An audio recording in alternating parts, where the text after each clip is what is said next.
व्यवस्था कोणची असली तरी ती काळानुसार बदलावी लागते। आज हे वर्ण जातीचं कोणी मानत असेल आज आणि अस्तित्वात असेल तर ती अव्यवस्था आहे, व्यवस्था नाहीच आहे।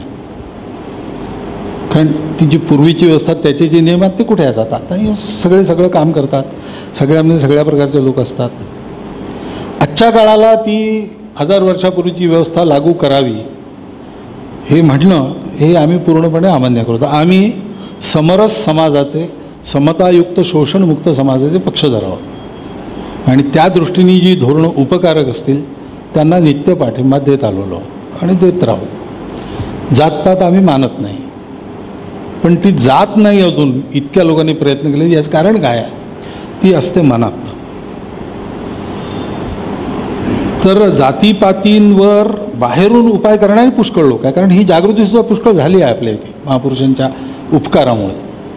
त्याच्यामुळे जातीपातीचा विषमतेचा व्यवहार मोडून काढणाऱ्या व्यवस्था याव्यात, कायदे यावेत वगैरे वगैरे करणारे खूप लोक आहेत। आम्ही हा मनाचा उपचार करतो। आम्ही त्यांना असं म्हणतो की तुम्ही जात विचारूच नका एकमेकांची, आपण सगळे हिंदू आहोत। आणि जीवनातला दृष्टिकोन बदलण्यामध्ये याचा पुष्कळ चांगला प्रभाव पडतो असा आमचा अनुभव आहे।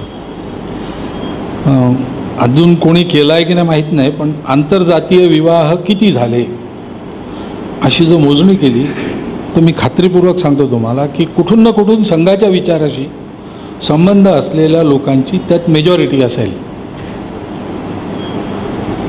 हे आम्ही सांगतो। आणि त्याच्यामुळे वर्ण आणि जाती तेव्हा योग्य होते नव्हते या वादात वगैरे आम्ही पडत नाही। आम्ही असं म्हणतो की आम्हाला जो समाज पाहिजे तो समतायुक्त शोषणमुक्त पाहिजे आणि खरी समता आणण्याचा उपाय व्यवस्था बदलाव्या लागतील, कायदे बदलावे लागतील, काही गोष्टी शिकवाव्या लागतील, काही गोष्टी करून घ्याव्या लागतील, पण खरा उपाय आहे माणसाचं मन बदलणं। या संबंधात सगळ्या हिंदूंच्या मनात ही विषमतेची भावना जी रुजलेली आहे ती संस्काराने निघून जावी हा प्रयत्न आम्ही सतत करतो। आणि आम्ही असं म्हणतो की ही विषमता काढून टाकणे म्हणजेच हिंदू संघटना आहे। त्यामुळे अशा कुठल्याही विषमतेला आमचा पाठिंबा नाही।